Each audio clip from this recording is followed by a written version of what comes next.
Greetings, everyone. This is Unit 2 of Texas Government, and today we're going to be talking about chapters 4, 5, and 6, which are the chapters that are included in Unit 2. Now, what you're going to want to remember is to, watch the video lecture, but also pay close attention to the slides, the study guide, as I call it. These are the main terms and concepts that you're going to want to focus on, and particularly when you read these portions in your textbook. Now, this is a unit about politics, okay? And I always like to tell my students and, just people I meet on the street, I don't really teach politics. I teach government. The thing you have to understand is government and politics are not the same thing. Politics involves that political culture that we talked about. What are our ideals about government's responsibility in our personal lives? What is government responsible for and what it's not? And those are quite different if you break those ideologies down. But politicians fill a government structure that we'll look at in the next unit, where the structure remains the same, but the ideas that are prioritized are usually dictated by which political party is in control, which political party has the majority, because everything is run by majority rule. And so if we look at our main two political parties, we have Republicans and Democrats. And remember, we see Republicans mainly at this point in time holding that individualistic political culture. Government is not there to solve a whole bunch of problems. It's basically there to maintain a structure and safety. Whereas with the Democrat Party, you have that more moralistic political culture that comes into play, where we all have to look out for the common good. There is a middle ground there. We need both of those ideologies. We have folks who are kind of not really fully vested in one ideology or the other, and they usually vote as independents. I've considered myself to be an independent for the majority of my adult life, because it just seems like our state and our country needs different things at different times. But somewhere in the middle is usually the right answer. So when we talk about political parties, these are basically businesses, okay? They're basically businesses that are in the business of getting people who are vested in one ideology or another elected to public office to advocate for those ideologies. They raise money, they spend money, they have employees. It's basically a business. Most are classified as a not-for-profit, meaning they're not corporations, but make no mistake about it, the political parties are kind of the ultimate special interest group, because they're focused on promoting a certain ideology. They're focused on getting candidates in office. Just like if you're selling Coke versus Pepsi or Sprite versus Squirt, you're going to have a complete team of marketing and sales professionals that are trying to get placement and advertising and market share for one product or the other. Even though the two, Pepsi or Coke or Sprite or Squirt, aren't that different, you're going after a different constituency. So that's the first thing to understand about political parties. Sometimes what a political party wants may not necessarily be what's best for your community. It's good to be able to differentiate between what's good for your community and what a political party advocates for. In Texas, we're mostly dominated by the Republican Party at this point in time. That kind of switched from started switching, I think, in the 70s, 80s, somewhere around there. Before the 60s and 70s, the civil rights movement, I mean, Texas was a Democrat state, but what you have to understand is that the Democrat and the Republican ideology at that point in time wasn't very different. What Democrats in the South advocated for up until the 60s and 70s was segregation. Okay, and so Democrats in the South were actually pro-segregationist, anti-civil rights, mainly because ensuring the black vote, ensuring civil rights for African Americans in a very African American heavy population in the Deep South would have challenged a lot of white male politicians in their seats. So you had a shift. And so now Texas is majority Republican. But people always ask me, are we really a red state? Yes, we are. But you have to remember, as we look at voter turnout, Texas has one of the lowest voter turnout rates in the country. And that kind of begs the question, if we had more people turning out, what would that mean?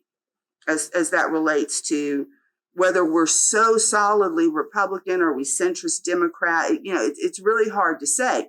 Most of our non-voters are young people and Hispanics.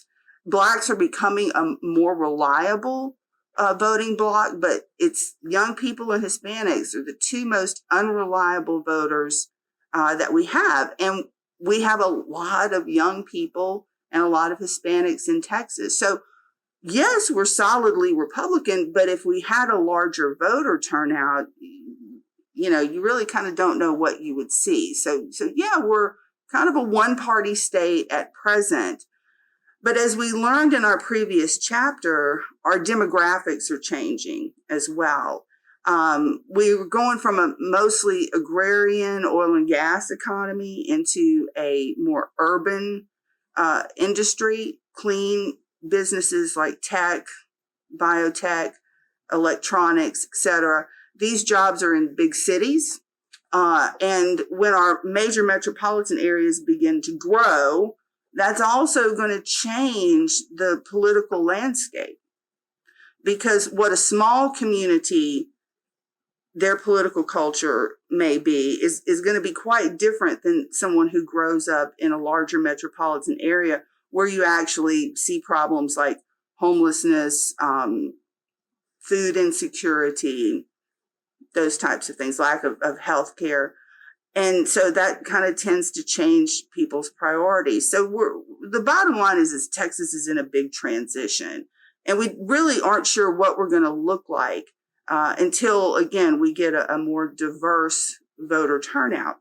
Now, another thing about political parties is they run the elections. Each state has its own elections, and each county and each city is responsible for its own elections. But it's the party structure that grooms and selects and puts forward candidates, unless they're an independent. We do need to mention libertarians. The Libertarian Party does have a strong, it's not a huge base in Texas, but the Libertarian Party as well. So they're the ones that kind of groom and fundraise and help these candidates launch their campaigns, that help them get elected to office, that help train them. And, so the parties are all in this business of trying to figure out what's the best product to put forward. Who is the best politician to put forward. So if you look in your book, Chapter 4 is political parties. So you're going to want to I'm going to kind of sit here and just give you the actual rundown. You're going to want to focus on public attitudes in political parties. Look at what the contemporary Republican Party looks at. We touched on that in Texas. The contemporary Democrat Party in Texas. We do have third parties in Texas. I mentioned libertarians. We do have independents. Independent voters can face a little bit of a challenge sometimes because if it's what's called a closed primary, meaning only Democrats and Republicans can vote, there's really no place for an independent there. So you only get to vote in the general election. We'll discuss that more when we get to the chapter on campaigns and elections. Texas and the nation, that's a big one, because Texas is a big state. And we have, every state has 2 senators, 2 U.S. senators. We're not talking about the state legislature. But we have, I think, 36 U.S. representatives in the House of Representatives in the federal government, which means we have a strong delegation. There are a lot of people in the U.S. House of Representatives from Texas advocating for different priorities from the different sections of Texas. In the state legislature, we have a Republican-dominated House and a Republican-dominated Senate. But like I said, things, kind of tend to change. We see little glimmers that there might be a Democrat voter base kind of coming to life. With the Beto O'Rourke election, he lost to Ted Cruz, but only by about 100,000 votes. So we're seeing a lot of change. So you'll want to kind of take a look at that and be sure that you're familiar with just, what's going on. Where are we at present? Because states don't stay the same. Demographics don't stay the same. Things change. We also have a lot of people moving in Texas from outside of the state, mainly from California. The recent census data that was released not too long ago said that Texas was one of 7 states that gained huge amounts of population, which means now we'll have even more congressional seats. So take a look at those particular things as that relates to political parties, and just be prepared to link those terms and concepts to the discussion question that you'll be offered and to your written analysis. Now we're going to move on to chapter 5, and chapter 5 is about campaigns and elections. So I kind of touched on that. Here are some basic things that most of you may already know this, but let's just go through it for the sake of learning. So elections run all the way from the President of the United States, all the way down to a school board, a special election district, the group of people in each community that make decisions for that particular school district. But they're all kind of run the same. Okay, so first you have a primary election. A primary means the first, okay, the first election.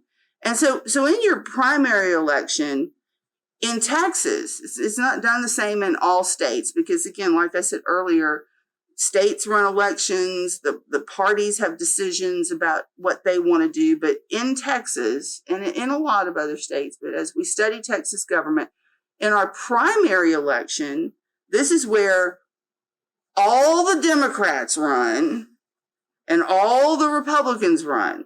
Okay, so if you're going to vote for a state legislator, the governor, the president of the United States, a U.S. congressman, a U.S. senator, you're going to want to look at the candidates and see, which one has the ideology, the beliefs, the policy beliefs that you feel are best for your community, your state. And if that's a Republican, then you will go to the Republican primary and you will cast your vote. If you are going to vote for a Democrat because you believe that the Democrat has the best ideology as that relates to what you feel is best for your community, then you vote in the Democrat primary. In Texas, if you're registered as a Republican or registered, when you register to vote, you register one or the other, that'll dictate which primary you go to. So the primary, the first election, is basically who we're going to figure out wins the seat or the the primary election in the Democrat side, who wins the primary election in the Republican side. Okay, so then you have the general election. This is why it gets kind of confusing. Then you have the general election, and this is when the candidate who won from the Democrat side and the candidate who won from the Republican side, and any third-party candidates, independents, libertarians, whatever, if they meet the election requirements, are on the ballot. So the general election is when you can vote for whichever candidate you believe fits your needs in your community. And I always say that because as an independent, there are times that I voted for Republicans because I felt like that was that person embodied the ideology that was best for the country, the state, or my community at that time. There were times when I voted for Democrats because I felt like at that point in time, their ideology was best for my community, the state, or the country. That's how I kind of tend to work it. The parties make it comfortable for people to vote one way. You know, I'm a Democrat. My dad was a Democrat. You know, I'm a Democrat. My mom was a Democrat. My grandfather was, you can, and so therefore I vote Democrat. The same goes true with Republicans. You know, it's like, it's a culture like we learned about in our first unit. It's a culture. But as the state grows and becomes more diverse, more populous, there is a big difference between what is needed where I live in Harlingen and what's needed in Waco. There's a big difference between what's needed in Waco versus what's needed in Houston or in West Texas or Central Texas. See, we're a very big state with very distinct communities, very distinct regions that don't have a lot in common with each other. So depending on where you live, depending on what's going on around you, depending on what's going on in the state, the country, and the world, has a lot to do with which political ideology may be best for your community at that time. It's just, kind of something I always thought was important. So that's what you need to remember about primary and general elections. And now we get to special elections. Special elections take place when we have someone who may not be able to fulfill the duties of their office, someone who runs for president. Like, for example, when George W. Bush ran for president in 1999, he was the governor of Texas. And when he was finally declared the winner in 2000, the lieutenant governor, who was Rick Perry at the time, he's now Secretary Perry. He served as Secretary of Energy under Donald Trump. So he was lieutenant governor at the time. And the way the Texas Constitution works is the lieutenant governor ascends to the governorship if the governor is unable to fulfill his duties, his or her duties, or dies in office, God forbid, something like that. And then there had to be a special election held to fulfill Rick Perry's seat because there was a vacant seat there. Okay, so we have the capability to fill seats depending on what happens with that particular elected official. So those are special elections. If you run as an independent, your book goes into this, and it is a challenge in Texas to run as an independent. Texas is a big state. Okay, again, I know you all know this, but because you live here, but when you run for office, you got to think about the challenge financially, especially if you're running for a statewide office. Or the senator who I used to work for, her district is as big as the state of Louisiana. It's a haul to cover so many miles, to meet so many people, to address the issues of so many diverse communities, different regions, etc. You almost have to have that party structure behind you, because remember when we were talking about political parties, they're businesses. They're non-for-profit businesses. They're not like a Amazon.com or a Walmart, but they're businesses. And their goal is to get as many of their own into seats of power as possible so that they can fundraise to get more of their people in positions of power.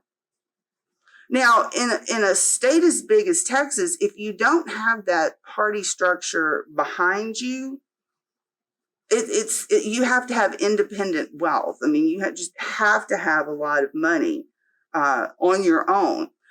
There was a gentleman, speaking of the Bushes. Now, George W. Bush, his father was president of the United States, President George H.W. Bush, or Bush 41.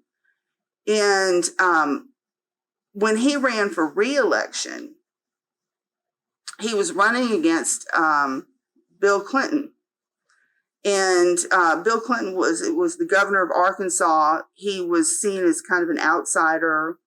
He was a very centrist centrist Democrat. And then all of a sudden, this independent from Texas jumped in named Ross Perot, who had a personal fortune and was willing to spend it on this third-party independent run for the presidency.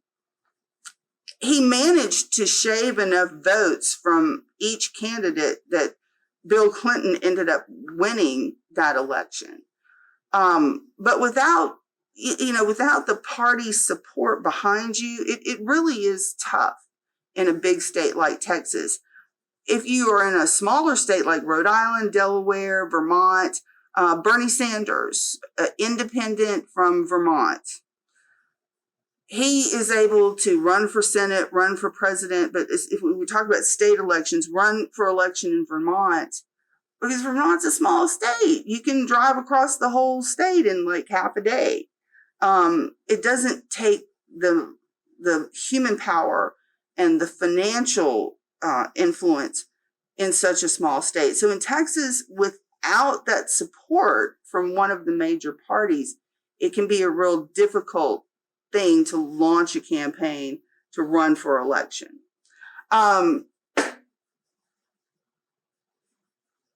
When we look at campaigns and elections in Texas, again, we'll go into this when we get into the next unit.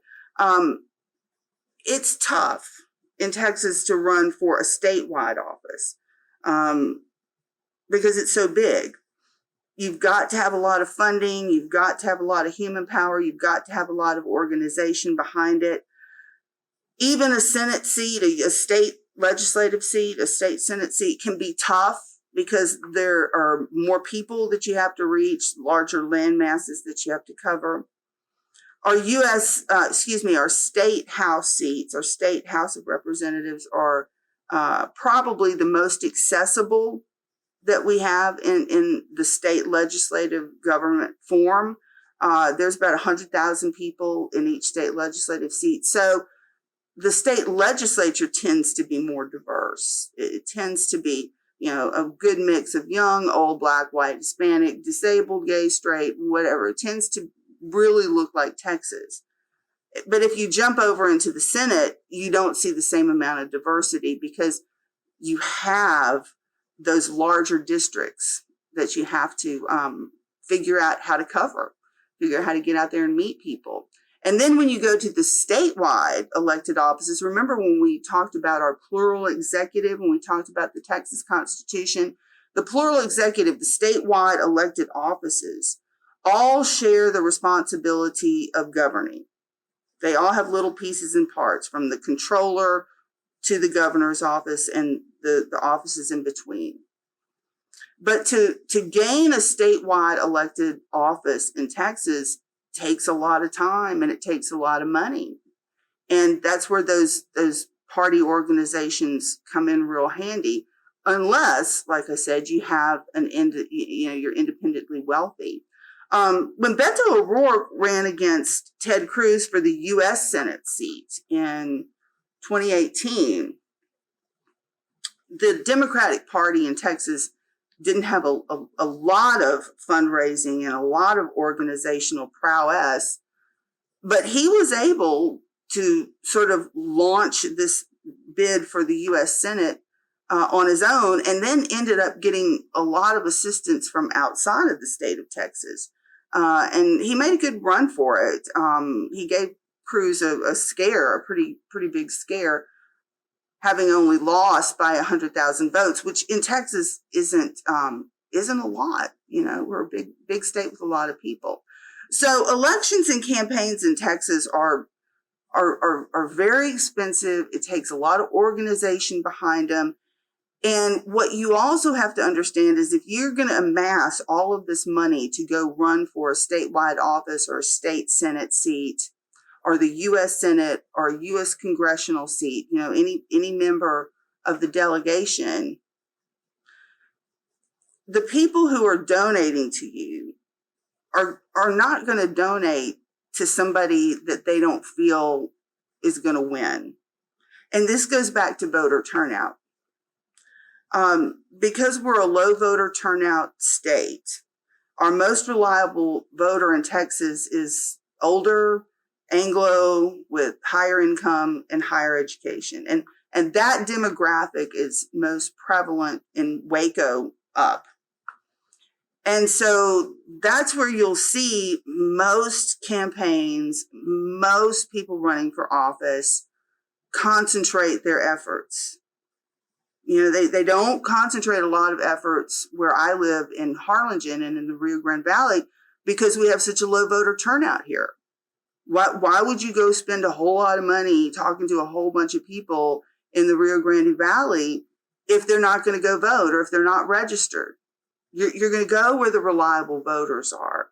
And right now, the biggest pool of reliable voters is Waco up. That's why you see a lot of focus in that area. Now, Houston, gaining reliable voters. Central Texas, got a good reliable voting block there. But you get south of San Antonio and it just kind of drops off. So what you have to remember is your participation matters.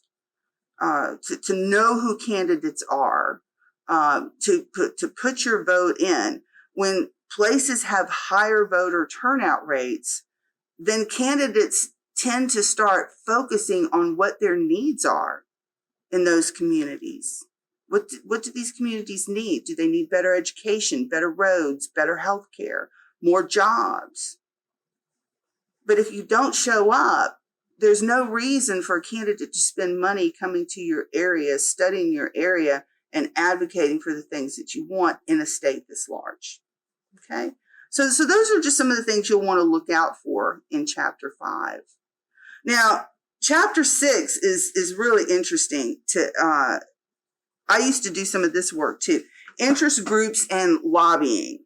Okay, what is that? We always hear lobbyists and whatnot. Well, lobbyists and special interest groups are people who focus on certain business interests, or certain social interests, certain moral interests, and their businesses too. Just like the Republican and Democratic parties. But you could throw in the Green Party, you can throw in the Libertarian Party, but when we talk about political parties in most parts of the country, it's Republicans and Democrats. Republicans and Democrats are actually the ultimate special interest group, right? Because their special interest is getting candidates in place that promote their ideology so that they can raise more money and get more candidates in office. So with a lobbyist, okay, a lobbyist is a person who works for a company that advocates in the legislative process for things that benefit that company. Okay, so you have two types of lobbyists. You have lobbyists who work for for-profit businesses, and then you have lobbyists who work for nonprofit businesses. So what's the difference? So a lobbyist who works for the Texas Restaurant Association, okay? The Texas Restaurant Association might have a problem with some laws that are or some bills, some proposed laws that are being looked at in the Texas legislature that would affect that industry. You could tie it to COVID, mask, limiting seating, sanitization, how many people can be inside or can they only eat outside. So the lobbyist for the Texas Restaurant Association, obviously these are hard things for restaurants, right? We saw a lot of restaurants struggle during the pandemic because there were so many limitations put on their industry. People couldn't eat inside. If they could eat inside, there was only a limited number. How can you make a business work that way? So the lobbyists for the Texas Restaurant Association would go and present materials that are in favor of things that the restaurant industry wants. And the restaurant industry would want to be open, to have unlimited seating, to have fewer restrictions. Because why? That's what's going to make the restaurant business successful. That's what's going to make restaurateurs successful. That's what's going to be able to pay the waiters and the bartenders and the busboys and the chefs and cooks, on and on and on.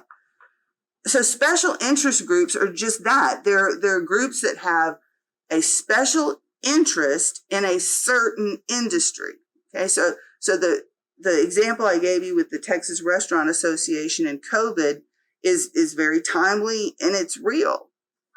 And so what these people do is go into the state legislature or even the United States Congress, but since we're talking about Texas government, they will go into the Texas senators and the Texas representatives' offices with material specific to what industry they're representing and why they should support certain public policy. You have the Texas the Texas Medical Association, the Texas Association of Legal Practitioners, you have the Texas Sheriff's Society, you have the Texas Society of Law Enforcement, you have the Texas Society of Association Executives, you have the Texas Pest Control Association. There are lots of them. Okay, and they're mainly located in Austin, Texas, because that's where the capital is, and that's where all the state legislatures are during the legislative sessions. And so this is what this industry is geared to do. Now, does it mean that what they're advocating for is best for the general public? Or is it just best for their industry? Those are the things that the legislator, him or herself, has to kind of weigh. But here's where it gets kind of sticky, is that these special interest groups also have a lot of money that they can donate to candidates who are running for office. And like we talked about previously, that's very important in Texas, being that it's big, being that it's diverse, being that we have a lot of different issues that don't necessarily affect the whole state, but only parts of the state. And how do these special interest groups get their money? Well, we're all familiar with the NRA. I know they've had some financial woes lately, but here's basically how this works. And the NRA is a good example because they actually have a good system for how they do things. So, if you're a strong gun enthusiast, like I'm a Second Amendment supporter, but I'm not a gun enthusiast. I don't feel any need to own a gun. I don't like to hunt. I'm scared of loud noises, the whole thing. But I'm not anti-gun. So I'm a pro-Second Amendment person, but I'm not a gun enthusiast. So if you're a gun enthusiast and you want to expand, protect, just have an outlet, for your enthusiasm for guns, the NRA is a good place, because they're always working to ensure that gun laws are few and that gun rights are expansive. So when you join the NRA, it's, I think at one point it was, $25 a year. It may have gone up. But they send you a t-shirt and a cap and a koozie, whatnot. And you're a member of the NRA. That membership money is nice for the special interest group, but that's not really where they make the majority of their money.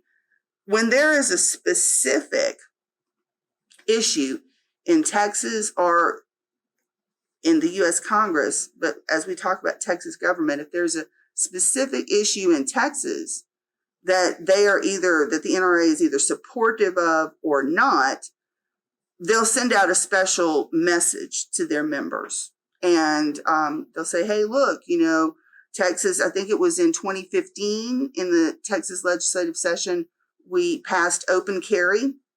And I had a bunch of students in 2015 that, man, I was so proud of them. They followed that bill all the way through the legislative process because they were excited about it, And the NRA kept everybody posted. And if you want us to supply information to state legislators to ensure that they understand how important this is, send us $50 or $100 or $500, whatever you can. So these special pleas that are centered around specific proposals like open carry in 2015 bring in a lot of money.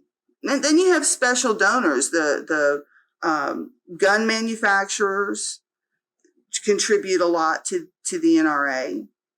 When candidates are running for office and they have a pro-gun or a gun enthusiast, because I don't know, you cannot be a gun enthusiast and be pro-gun. That's how I feel myself. But, when they have someone who they believe supports their agenda and is going to advocate for expansion of Second Amendment rights, then they have all this money to donate to their campaign. And as we've talked about several times in this particular unit, it takes a lot of money to run a campaign for most elected offices in Texas. So that's where the special interest groups influence. They influence the legislators directly by visiting, by being able to compile information in a very convincing form as that relates to the issue, the special interest that they're about. They have money to donate to campaigns, and they have money to act as givers, taking people out to dinner, on trips, this, that, and the other. There are laws and ethics as it relates to that, but that's another thing that special interest groups can do. So I use the NRA because I think it's something most of you all are familiar with, and it's just a good model to show how these special interest groups work. Now, with that membership list, here's what they can do with the membership list. If they have, let's say, a state senator or a state representative who is planning to vote against open carry, like in 2015, open carry for weapons, what the NRA can do is they can print out all the members they have in that state legislator's district, whether they're a senator or a representative, and make an appointment to see them and say, hey, look, we see that you're planning on voting no against open carry. Well, let me show you this list. And in your district, we have 300,000 members. And what we're going to do is send a letter to all three, or a communication, whatever, to all 300,000 members that we have in your district saying that you are anti-Second Amendment and you're anti-open carry, and to vote against you in the next election. That can be very persuasive to a lawmaker to kind of force them to change their viewpoint on something. So those are some examples of the influence that special interest groups have, and how it comes about and how they use it, so that you will understand. And special interest groups are not all bad, and they're certainly not all good. You can have special interest groups that can advocate for things that are negative, but if they have the money and the influence, they can certainly do that. Okay. But what we have to understand is that special interest groups are a way for us to advocate and amplify our voice, especially in a big state like Texas. If you are someone who is concerned about the environment or racial justice or immigration or, I don't know, prayer in public schools, guns, there is a special interest group for you. You just kind of have to find it. And this is a way for you to, how I like to pose it to students is find your own people. Find your own people. If you're a gun enthusiast, the NRA is a great place for you to be and to be involved in legislation that is a priority for you and your values. If you're an environmentalist and someone who's concerned about, clean water or climate change, the Sierra Club, great place for you to find like-minded people. Many of you are going to be going into different professions. It could be computer coding, it could be wind technology, nursing, there are auto mechanics. There is a professional association for these particular occupations, these professions. Join them. These are associations that are advocating for your profession. Go back to that example I began with the Texas Restaurant Association. That's a professional association, and the lobbyists that they employ are particularly there to protect that industry. Doesn't mean I'm going to agree with everything they're advocating for, but they're doing what needs to be done in order to protect and expand that industry, especially during a time of a pandemic. So that's what you need to understand about what these interest groups and lobbying is all about. Some lobbyists are there to advocate for a specific industry. Some lobbyists are there to advocate for the environment. Some are there to advocate for the Second Amendment. There's a special interest group for everybody, or all your interests. And so in a big state like ours, I think it's a good way to get involved, to learn about things that you care about, and to become more active in the political process. Okay. So for this particular unit, Unit 2, again, you'll be looking at your terms and concepts from chapters 4, 5, and 6. These are political parties, campaigns and elections, and interest in lobbying groups. Hopefully this discussion relating to the chapters will just kind of give you a little bit of insight and pique your interest so that you can go and read your textbook definitions of all this. If you have any questions, remember you can always email me at elizabeth.bryant@tstc.edu.